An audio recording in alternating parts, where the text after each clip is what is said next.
Powered by the Montana Television Network. This is the 10 o'clock news on KPAX, Montana's news leader.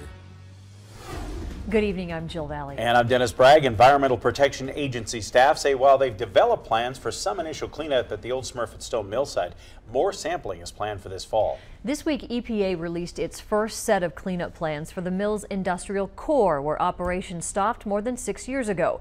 That involves removal and cleanup of oils containing what it says are smaller amounts of PCBs, which can cause cancer. But the agency says more sampling is scheduled this fall with the goal of getting the mill properly ready for future use. Get this site back into use. And so we're moving quickly on that. EPA, of course, taking public comment at this as it goes along at a meeting tonight. They talked about trying to maintain more sampling as they go through. And one of the things they're concerned about is getting more of those PCBs removed, but also looking at a berm study. There's been a lot of concern about the contaminated ponds along the river. Now, the EPA maintains there's not much contamination in there. The county feels otherwise. And there's a lot of concern about what could happen if a flood should cause those berms to break. Sparks maintains the ponds were only used for cooling water. County officials say there was wastewater stored there as well. It defines what we're going to look at, what are we going to do, what samples are we going to take to complete that berm study. EPA will be taking public comment on the new cleanup and sampling plans until October 18th. Newly minted University of Montana President Seth Bodner is preparing to transition into his brand new job this winter. MTN's Eric Clement spoke with the incoming UM president about the future of this institution. Eric joins us now live. Jill, of the 4 finalists for the job, Seth Bodner was the only one without prior university administrative experience or a doctorate degree. But his background in business and military history gave him the edge, landing him the position as the 18th University of Montana president. Bodner said during his September public forum, there's a need to bridge the gaps between administrators, faculty, and students, a difficult task in the midst of budget cuts and layoffs. Bodner says he'll do his best to be a transparent leader, and he'll actively seek input from faculty and students. He says he's eager to begin the transition process, but above all, Bodner says he's excited to meet and engage with UM students.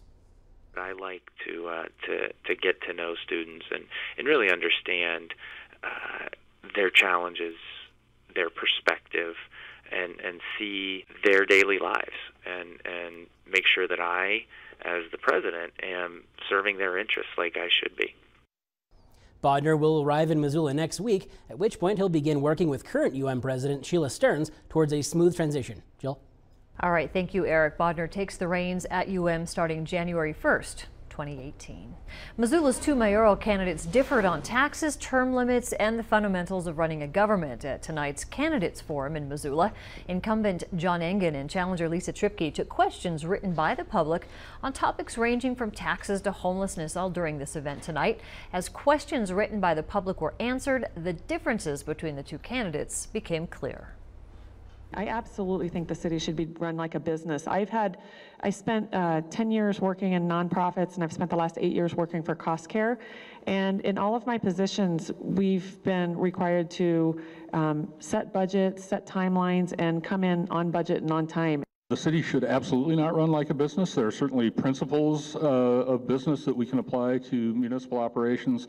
The fact of the matter is, if I ran the city like a business, I'd do whatever the hell I want. And that ain't the way democracy works, and that's not the way our community works, and that's not the way any of us are wired. My taxes have gone up 27% in the last 4 years. And then to know that the goal is, or the intention, and you use the word intention, that they're going to go up every year, it's unaffordable. I will always match taxes to meet appropriate expenses, and most of what we pay for at the City of Missoula through our general fund is public safety, and I won't compromise public safety for the sake of telling you that we're lowering taxes. Engen and Tripke face off in the mail-only municipal election November 7th. Those ballots will be delivered later this month. In the Bitterroot tonight, Ravalli County Commissioners aren't going to take a position on a proposed float permit system for the Upper Bitterroot River. The board is content to see how the state's proposed controls are going to work out. For more than a year, Montana Fish, Wildlife and Parks has been working with commercial outfitters, wade fishermen and others to develop a system to head off overcrowding on the Upper Bitterroot above Darby.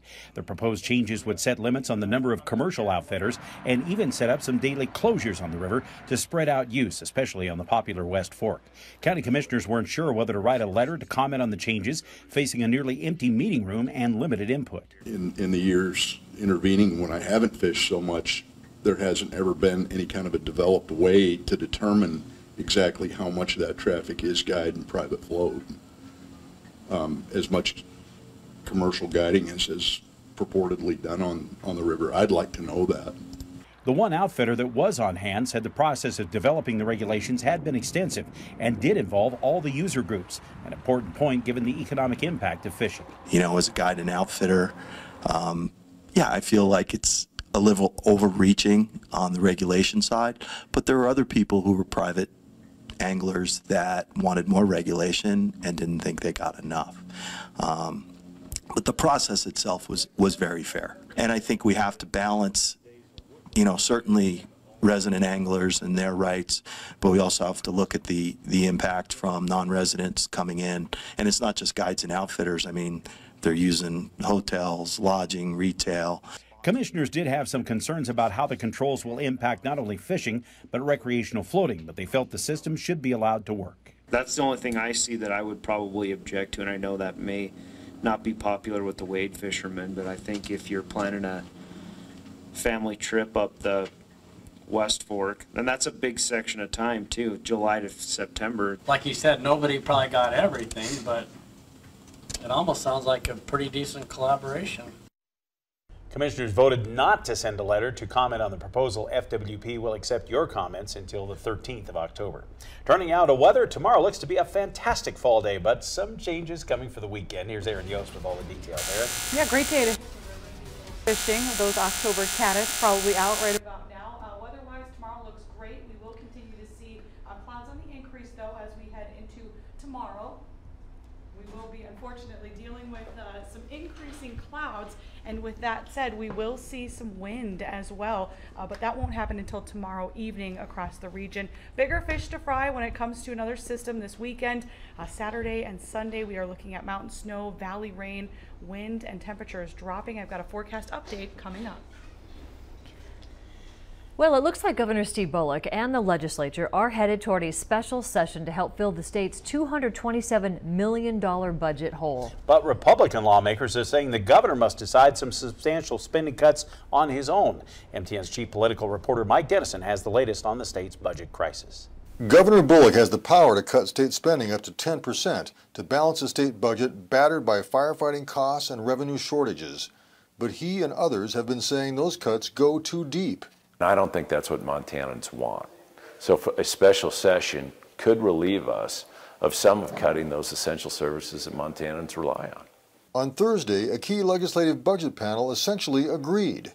I don't think that the majority of folks anywhere in this committee or across the state believe that this little 10% cut, this full 10% cut as presented is realistic. Obviously, it'll be some subset of this cut that the executive will arrive upon, potentially half, potentially somewhere in that area.